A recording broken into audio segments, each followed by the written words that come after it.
श्री शिवाय नमस्तुभ्यम। हर हर महादेव। आप सभी श्रोताओं पर महादेव का आशीर्वाद सदैव बना रहे। प्रिय श्रोताओं, आज सावन मास की इस दिव्य कथा श्रृंखला का 16वां दिन है और आज दिन है शनिवार, जो शनिदेव भगवान शिव के अनुशासन प्रिय, प्रहरी और धैर्य और तपस्या के देवता के रूप में पूज्य हैं। आज हम श्रद्धा से वंदन करते हैं भगवान शिव के महाकाल रूप को, जो काल के भी स्वामी हैं, जो पापियों को दंड और भक्तों को अमोघ शरण देते हैं। आज की विशेष प्रार्थना है, हे महाकाल प्रभु, हमारे भीतर बसे मोह, भय, अधर्म और आलस्य का नाश करें और हमें निष्कलंक आचरण की शक्ति दे। हे माँ पार्वती, हमारे हृदय को करुणा, तप और त्याग से भर दें ताकि हम स्थिर और ममतामयी बने। हे शनिदेव, हमारे कर्मों का उचित फल दें, परंतु दया कर हमारे दोषों को सुधारने का अवसर भी दें। यदि व्रत, पूजा या श्रवण में हमसे कोई गलती हुई हो तो कृपया क्षमा करें और अपनी कृपा की छाया में रखें। अब सुनिए आज का अध्याय।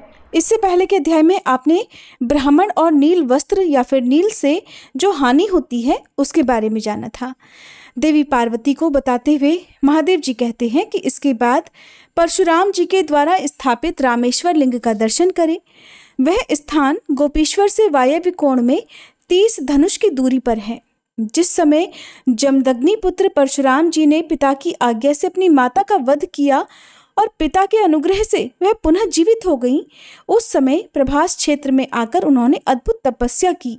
वे मेरे विग्रह की स्थापना करके 150 वर्ष तक आराधना में लीन रहे। इससे संतुष्ट होकर मैंने उन्हें मनोवांछित वर दिया और उनके द्वारा स्थापित शिवलिंग में निवास किया। इससे महर्षि परशुराम कृतार्थ हो गए। फिर भूमंडल के संपूर्ण क्षत्रियों का 21 बार संहार करके वे माता पिता के ऋण से उऋण हो पाए। जो मनुष्य उनके द्वारा स्थापित शिवलिंग का भक्तिपूर्वक पूजन करता है, वह समस्त पापों से मुक्त होकर मेरे धाम में जाता है। देवी, रामेश्वर से 20 धनुष के अंतर पर नैऋत्य कोण में चित्रांगदेश्वर लिंग है। गंधर्वों के स्वामी चित्रांगद ने उस क्षेत्र को परम पवित्र जानकर वहां शिवलिंग स्थापित किया और बड़ी भारी तपस्या करके मेरी आराधना की। जो पुरुष भाव भक्ति से युक्त होकर उस लिंग की पूजा करता है, वह गंधर्व लोक में जाता और गंधर्वों के साथ आनंद भोगता है। उस स्थान से दक्षिण और नैऋत्य में 16 धनुष के अंतर पर रावणेश्वर लिंग है, जिसकी स्थापना रावण ने की है। वहां उसने भक्तिपूर्वक उपवास करके मेरी आराधना की और गीत वाद्य आदि का आयोजन करके जागरण किया। 15 दिनों तक इस प्रकार मेरी अर्चना करने पर आकाशवाणी हुई, महाबाहु दशग्रीव, मैं तुम पर बहुत प्रसन्न हूँ। मेरे प्रसाद से तीनों लोग तुम्हारे अधीन होंगे। मैं प्रतिदिन तुम्हारे द्वारा स्थापित शिवलिंग में निवास करूँगा। राक्षस राज, जो मनुष्य भक्ति पूर्वक रावणेश्वर लिंग की पूजा करेंगे, वे शत्रुओं से अजय होंगे और मेरी कृपा से उन्हें परम सिद्धि प्राप्त होगी। ऐसा कहकर मेरी आकाशवाणी मौन हो गई।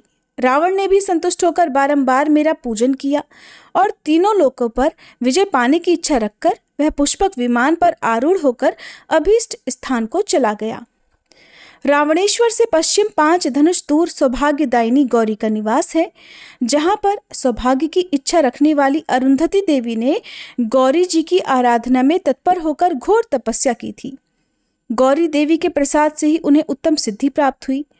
जो माघ शुक्ला तृतीया को भक्तिपूर्वक गौरी जी की पूजा करता है, वह 7 जन्मों तक सौभाग्यशाली होता है। महादेव जी कहते हैं, रावणेश्वर से वायव्य कोण में 30 धनुष की दूरी पर पोलोमीश्वर लिंग है। इसकी स्थापना पुलोम पुत्री शची ने की थी। जिस समय तारकासुर ने देवताओं का राज्य छीन लिया और स्वयं इंद्रपद पर अधिकार जमा लिया तथा उसके भय से व्याकुल इंद्रदेव कहीं भाग गए, उस समय उनकी पत्नी शची ने शोक से दुर्बल होकर मेरी आराधना की। इससे संतुष्ट होकर मैंने शची से कहा, देवी, मेरा पुत्र तारकासुर का वध करेगा, तुम निश्चिंत होकर जाओ। जो मनुष्य इस पोलोमीश्वर लिंग का पूजन करेगा, वह मेरा पार्षद होकर मेरे समीप पहुंच जाएगा। ये सुनकर पतिव्रता इंद्राणी देवराज इंद्र के पास चली गईं। महादेव जी कहते हैं, देवी, वही पाताल विवर से युक्त एक महापीठ है जहां महाकाली देवी निवास करती हैं। वे सब दुखों की शांति तथा समस्त शत्रुओं का नाश करने वाली हैं। कृष्ण पक्ष की अष्टमी को आधी रात में गंध पुष्प आदि उपचारों से विधिपूर्वक पूजा करने पर वे समस्त दुखों को दूर करती हैं।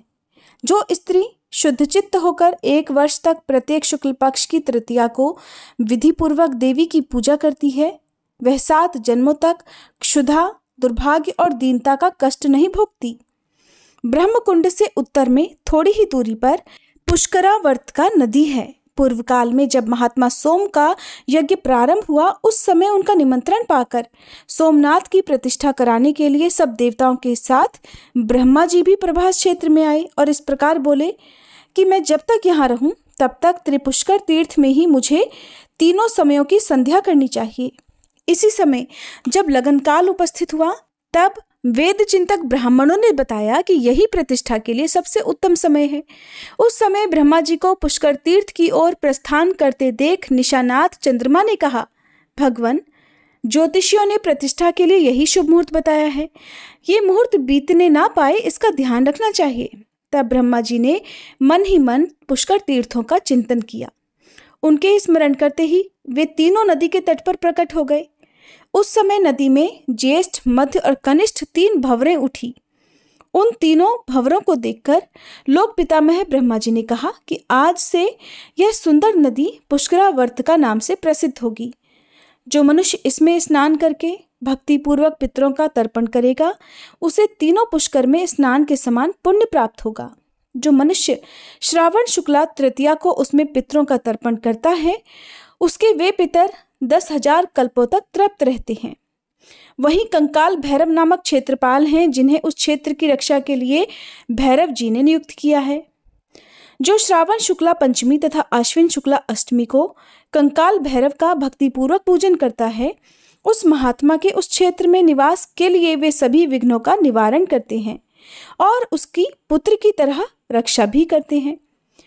उस स्थान के दक्षिण भाग में ब्रह्मकुंड के समीप दरिद्रता का नाश करने वाले चित्रादित्य विराजमान हैं। प्राचीन काल में इस पृथ्वी पर मित्र नाम के धर्मात्मा कायस्थ निवास करते थे, जो सदा सभी प्राणियों के हित में तत्पर रहते थे। उनके 2 संतानें हुई, एक पुत्र और एक पुत्री। पुत्र का नाम चित्र और पुत्री का नाम चित्रा रखा। चित्रा बड़ी सुंदरी और सुशीला थी। इन दोनों के जन्म लेते ही उनके पिता मित्र की मृत्यु हो गई। मित्र की पत्नी ने पति के साथ ही चिता में प्रवेश कर लिया। इसके बाद इन दोनों अनाथ बालकों का ऋषियों ने पालन किया।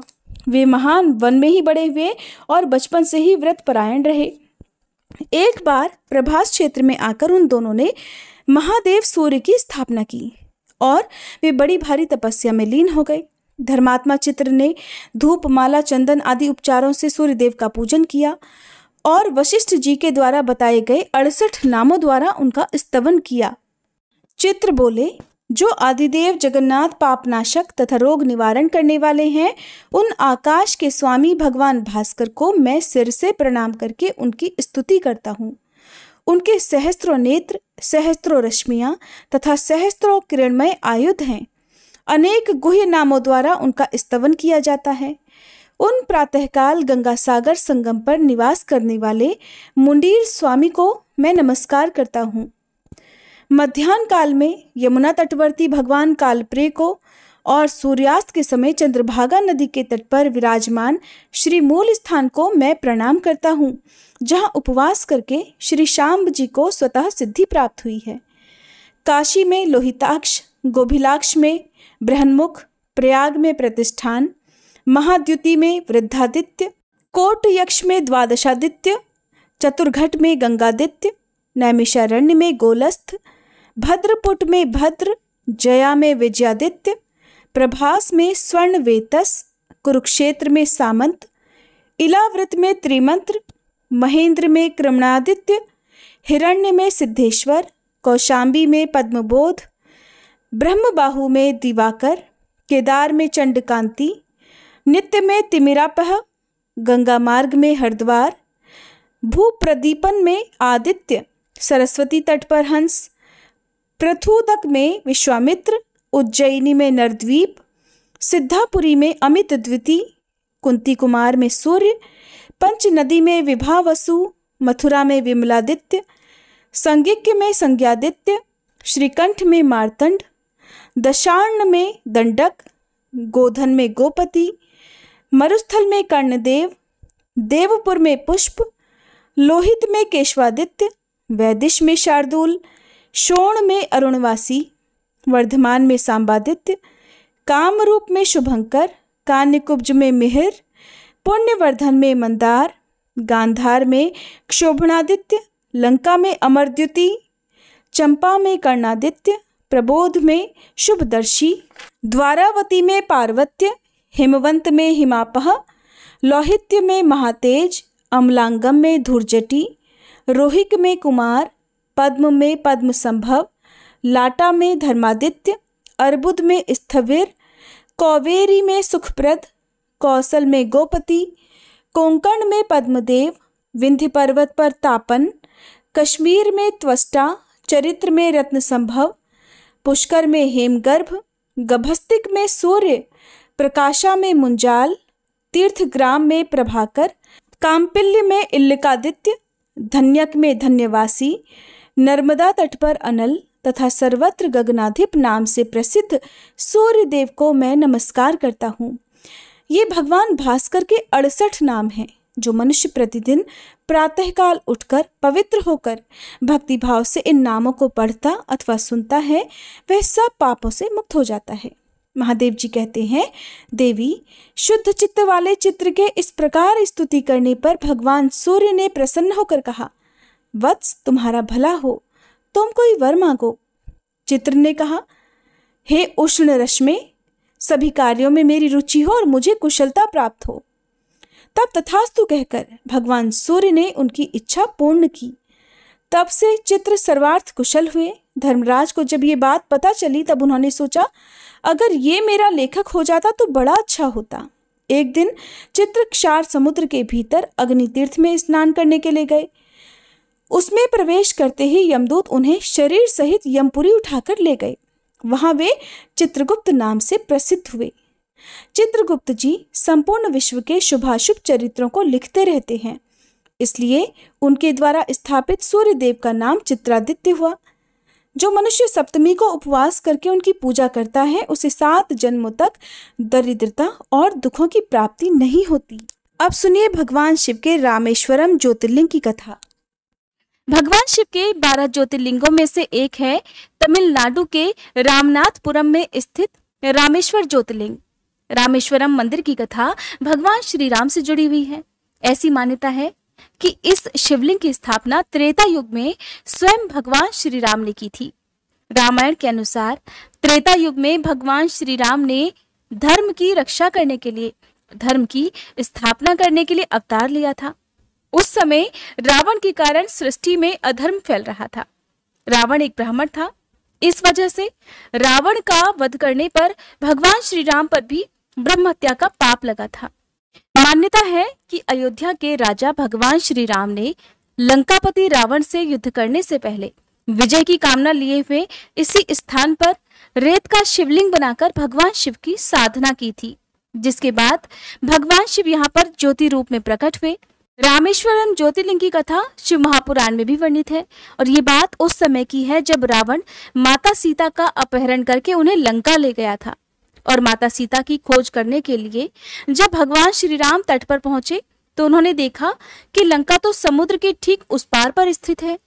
ये देखकर भगवान श्री राम असमंजस में पड़ गए कि इतना विशाल समुद्र भला पार कैसे होगा, और वे ये चिंतन करने लगे कि कैसे इस समुद्र को पार किया जाएगा और कैसे रावण को हराया जाएगा।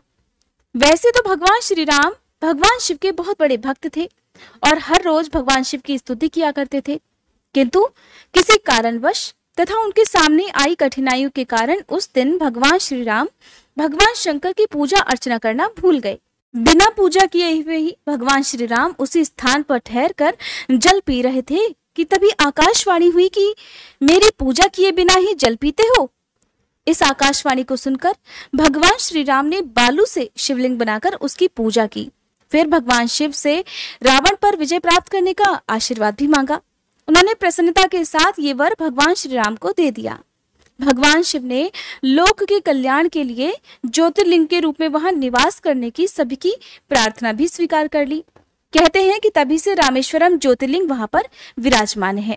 रामेश्वरम ज्योतिर्लिंग की एक और कथा है। इस कथा के अनुसार जब भगवान श्री राम रावण का वध करके लौट रहे थे, तब उन्होंने अपना पहला पड़ाव समुद्र के इस पार गंधमादन पर्वत पर डाला था।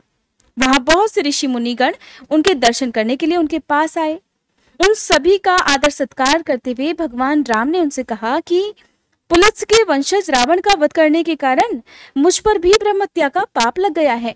अतः आप लोग मुझे इससे निवारण का, इससे मुक्ति का कोई उपाय बताइए। ये बात सुनकर वहां उपस्थित सारे ऋषि मुनियों ने एक स्वर में कहा कि हे श्री राम, आप यहाँ पर शिवलिंग की स्थापना कीजिए और फिर उसका पूजन कीजिए। इससे आप ब्रह्महत्या के पाप से मुक्ति पा जाएंगे। तब भगवान श्री राम ने अपने परम भक्त बजरंगबली हनुमान को आदेश दिया कि कैलाश पर्वत पर जाओ और हे बजरंगबली, एक शिवलिंग लेकर आओ। हनुमान जी भगवान राम की आज्ञा मानकर, उन्हें प्रणाम कर बड़े वेग से आकाश मार्ग से कैलाश पर्वत की ओर चल पड़े। जब कैलाश पर्वत पर पहुंचे तो भगवान शिव तपस्या में उस समय लीन थे। हनुमान जी भगवान शिव की तपस्या से जागने का, आंखें खुलने का इंतजार करते रहे। उधर रामेश्वरम में शिवलिंग की पूजा का मुहूर्त करीब आ रहा था। तब सीता माता चिंता में व्याकुल होने लगी। तब पूजा का शुभ मुहूर्त निकल जाने की आशंका से माता सीता ने रेत के शिवलिंग का निर्माण कर दिया और भगवान श्री राम ने सीता माता के द्वारा निर्मित शिवलिंग की स्थापना मुहूर्त के अनुसार की और फिर उस शिवलिंग का पूजन किया। इस प्रकार वे ब्रह्महत्या के दोष और पाप से पूरी तरह मुक्त हो गए। शिवलिंग की पूजा समाप्त होने के बाद जब हनुमान जी शिवलिंग लेकर आए तो उन्होंने देखा कि शिवलिंग की स्थापना तो हो चुकी है। ये देखकर उन्हें अत्यंत दुख हुआ।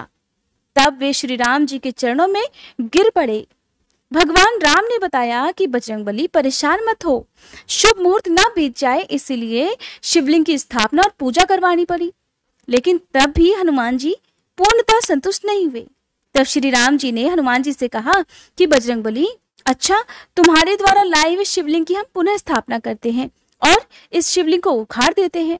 ये सुनते ही हनुमान जी तो बड़े प्रसन्न हुए, क्योंकि उन्हें अपने प्रभु राम का हर काम करना बहुत अच्छा लगता था। जब उन्होंने कहा कि बजरंगबली जाओ और शिवलिंग को उखाड़ो, तो बजरंगबली ने शिवलिंग को उखाड़ने की कोशिश की। शिवलिंग तो बिल्कुल भी नहीं उखड़ा, बल्कि वज्र की तरह कठोर हो गया। बजरंगबली उस शिवलिंग को उखाड़ने का जितना प्रयास करते, वो शिवलिंग उतना ही ज्यादा स्थिर और कठोर होता जाता। अंत में बजरंगबली ने शिवलिंग को उखाड़ने का एक और प्रयास किया और उस प्रयास में उन्होंने शिवलिंग को उखाड़ने में इतना जोर लगाया कि शिवलिंग तो उखड़ा नहीं, बल्कि खुद बजरंगबली ही 3 कोस किलोमीटर की दूरी पर जाकर गिर गए और मूर्छित हो गए। माता सीता ने देखा तो उन्हें पुत्रवत बजरंगबली पर बड़ा प्रेम आया। वशीभूत होकर वे रोने लगी। तब हनुमान जी को होश आ गया और उन्होंने श्री राम जी को देखा तो उन्हें उनमें पर ब्रह्म के दर्शन हुए। बजरंगबली ने रोते हुए भगवान श्री राम और सीता माता से क्षमा याचना की। तब श्री राम ने उन्हें समझाया कि ये शिवलिंग उनके द्वारा स्थापित किया जा चुका है, उसे सृष्टि की अब कोई भी शक्ति नहीं उखाड़ सकती। अपने भक्त हनुमान जी पर दया और स्नेह के कारण उनके द्वारा लाए हुए शिवलिंग को भी उन्होंने वहीं स्थापित कर दिया। ये देखकर हनुमान जी अत्यंत प्रसन्न हुए। इस प्रकार भगवान श्री राम के द्वारा स्थापित शिवलिंग का नाम रामेश्वर रखा गया और हनुमान जी के द्वारा लाए गए शिवलिंग का नाम हनुमतीश्वर रखा गया। हनुमान जी के द्वारा लाया गया शिवलिंग मंदिर के भीतर हनुमान मंदिर में स्थापित है। वहां जाकर एक बार इन शिवलिंग के दर्शन अवश्य करने चाहिए। मंदिर में विशालाक्षी जी के गर्भगृह के निकट ही 9 ज्योतिर्लिंग भी हैं, जो लंकापति विभीषण द्वारा स्थापित बताए जाते हैं। रामेश्वरम ज्योतिर्लिंग की दक्षिण भारत में वही मान्यता है जो उत्तर भारत में काशी विश्वनाथ की है, और यही कारण है कि यहाँ पर ज्योतिर्लिंग के दर्शन करने के लिए पूरे विश्व से भक्त लोग पहुंचते हैं। सावन के महीने में तो यहाँ खास तौर पर भीड़ देखने को मिलती है। अगर जीवन में कभी भी अवसर मिले तो इन 12 ज्योतिर्लिंगों के दर्शन अवश्य करने चाहिए। जय भोलेनाथ। आज के अध्याय में बस इतना ही। अब सुनिए शिव चालीसा पाठ। जय गणेश गिरिजा सुवन मंगल मूल सुजान, कहत अयोध्या दास तुम देहु अभय वरदान। जय गिरिजापति दीन दयाला, सदा करत संतन प्रतिपाला। भाल चंद्रमा सोहत नीके, कानन कुंडल नाग फनी के। अंग गौर शिर गंग बहाए, मुंड माल तन क्षार लगाए।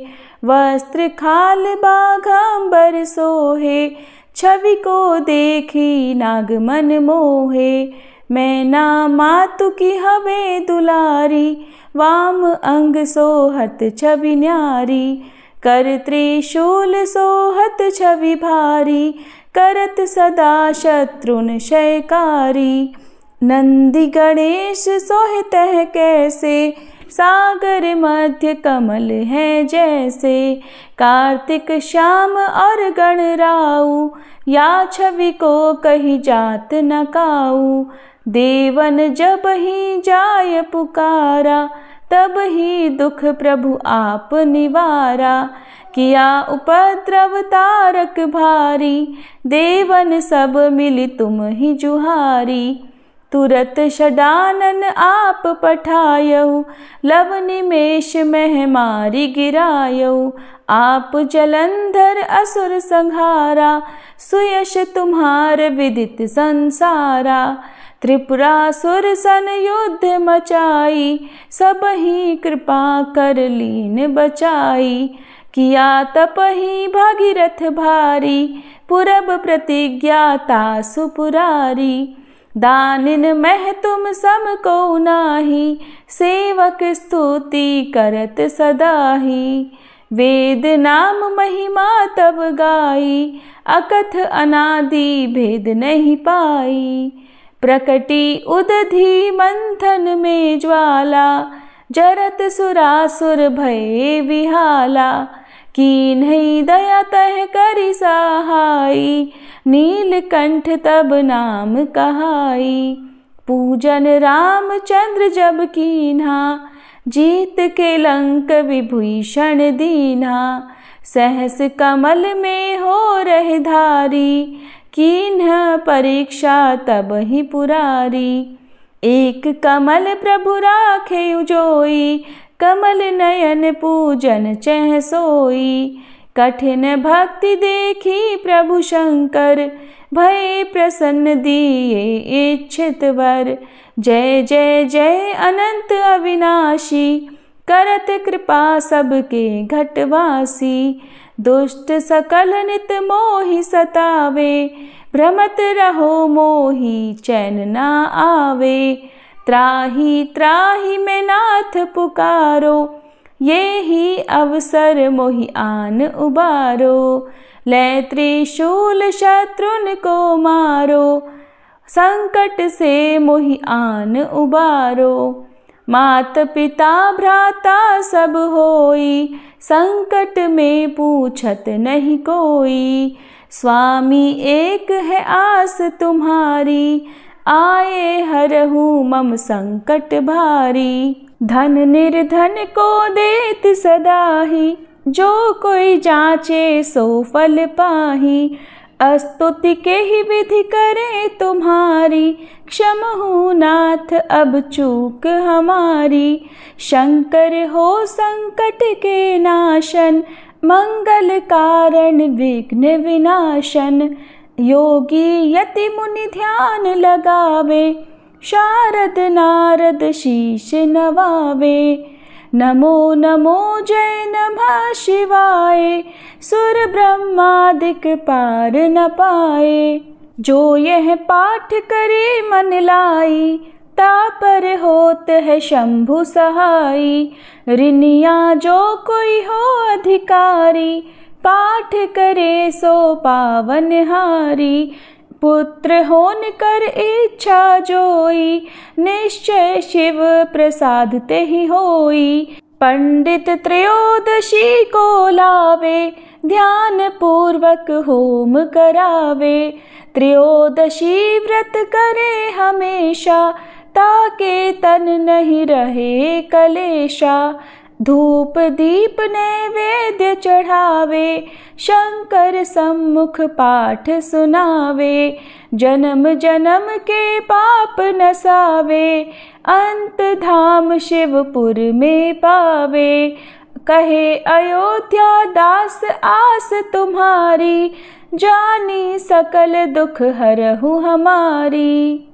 नित नेम कर प्रातः ही पाठ करो चालीसा, तुम मेरी मनोकामना पूर्ण करो जगदीश। मगसर छठी हेमंत ऋतु संवत 64 जान, अस्तुति चालीसा शिव ही पूर्ण कीन कल्याण। हर हर महादेव। ओम जय शिव ओमकारा, स्वामी जय शिव ओमकारा। ब्रह्मा विष्णु सदा शिव, ब्रह्मा विष्णु सदा शिव, अर्धांगी धारा। ओम जय शिव ओमकारा। एकानन चतुरानन पंचानन राजे, स्वामी पंचानन राजे। हंसासन गरुड़ासन वृषवाहन साजे। ओम जय शिव ओमकारा। दो भुज चारु चतुर्भुज, 10 भुज अति सोहे, स्वामी 10 भुज अति सोहे।